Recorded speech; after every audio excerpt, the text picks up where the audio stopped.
Okay, let's jump straight into this and explore what a lot of people consider to be the absolute ultimate clean energy dream. Just imagine a world where we can perfectly store all our renewable energy, fuel the giant industries that literally build our cities, and ship goods all over the planet, all without releasing a single drop of carbon emissions when we use it. That is the massive, incredibly ambitious promise of green hydrogen. And honestly, it's a topic that is just totally dominating climate transition conversations right now. But we've got to ask the big critical question right out of the gate, and it's one experts argue about all the time. Is this actually the fuel of tomorrow? Is it the silver bullet we've been waiting for? Or is it just an overhyped distraction, kind of like an energy illusion that sounds amazing on paper but won't actually pan out in the real world? Well, to figure that out, we really need to pin down exactly what green hydrogen is. And I want you to really notice that word green. We are not talking about your standard run-of-the-mill hydrogen here. We have to separate it from the super carbon-heavy way we normally produce hydrogen today. Green hydrogen specifically means hydrogen made using exclusively renewable electricity. We're talking power pulled straight from solar panels and wind turbines. And when you make it that way, it becomes a completely zero-carbon energy carrier. In this explainer, we're going to quickly cover 5 things. 1, the green hydrogen promise. 2, how is it made? 3, the heavy industry solution. 4, challenges and limitations, and 5, the future of energy.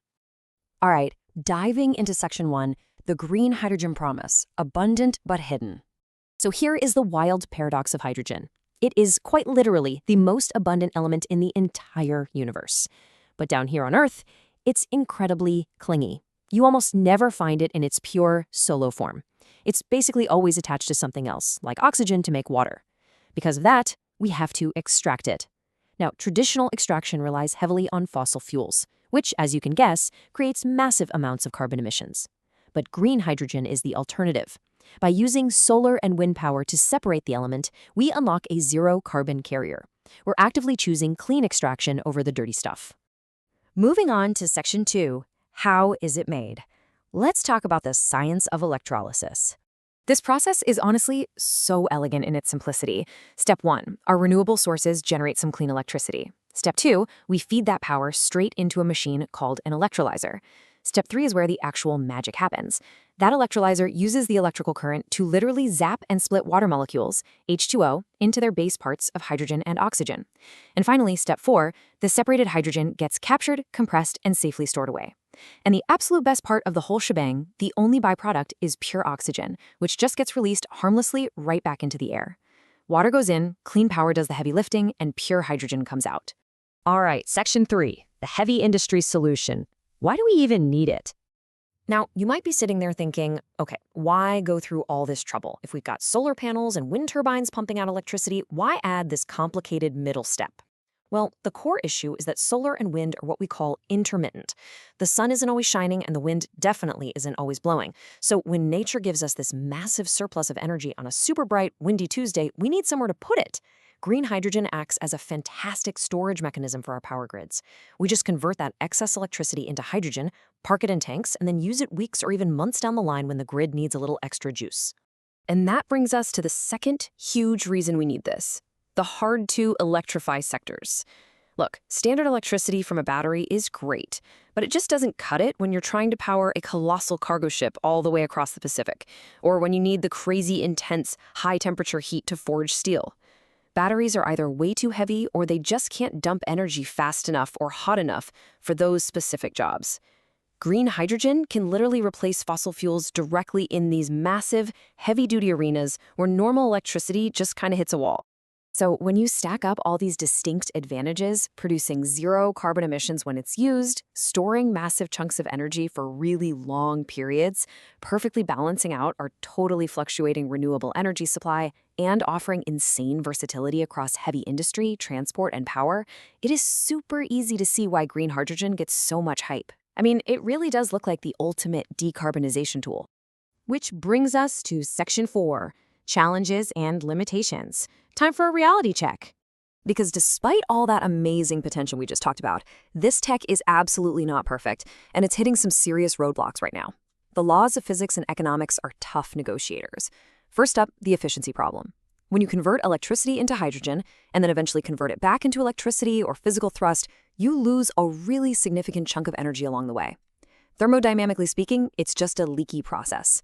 Second is cost. Those electrolyzers we talked about, and the sheer amount of renewable infrastructure needed to run them, yes, still incredibly expensive in a lot of the world. Third, hydrogen is the lightest element there is, which means it's super bulky. To actually store it or move it around efficiently, you have to squash it under immense pressure or freeze it to ridiculously low temperatures. Both of those require even more energy and complex engineering. And finally, the infrastructure just isn't there yet. We currently have a very, very limited global network to actually move this stuff around the globe. Okay, final section, the future of energy. Synergy, not competition. Let's look at how this fits into the big picture of our future power grid. A lot of people love to pit lithium-ion batteries and green hydrogen against each other in some kind of tech war, but they actually solve completely different problems. Batteries are super highly efficient and absolutely perfect for short-term storage, like running your EV to the grocery store. Green hydrogen, on the other hand, while less efficient overall, is totally unmatched for long-duration storage and doing the really heavy lifting in massive industries. So it's not a competition, it's a division of labor. And hey, this isn't just theory or science fiction on a whiteboard. Green hydrogen is actually being tested and rolled out right now all over the world. We're seeing huge industrial pilot programs using it to make steel and ammonia. Over in transport, specialized fuel cell vehicles are hitting the roads, entirely skipping the need for massive battery packs. And in the power sector, places with tons of renewables are actively testing it out for large-scale grid energy storage. So the bottom line is this: for green hydrogen to actually graduate from these cool pilot projects and become a massive, undeniable pillar of our global energy system, three huge structural conditions have got to be met. We absolutely need lower-cost renewable electricity to power the process. We need way cheaper electrolyzer tech so we can scale up production. And we have to invest heavily in building out a true global hydrogen infrastructure. And that brings us to a really core realization about the whole climate challenge. As the quote says, the real future is not one single solution, but a smart combination of technologies working together. At the end of the day, green hydrogen isn't some standalone miracle that's going to single-handedly save the planet. Actually, it's a really powerful, highly specialized tool. It's meant to back up batteries and direct electricity, stepping onto the field to do the heavy, high heat, and long-duration jobs that standard electricity just can't handle. So, I'm going to leave you with this question to chew on. Knowing the astronomical costs involved, but also seeing the incredible, undeniable potential, are we truly ready to step up, invest, and build out the incredibly complex infrastructure required for this combined clean energy future? It is a monumental task, for sure, but understanding the science behind it is step one. If you want to keep exploring how all these future energy puzzle pieces fit together, make sure to catch our next explainer. Thanks so much for hanging out with me today, and keep learning.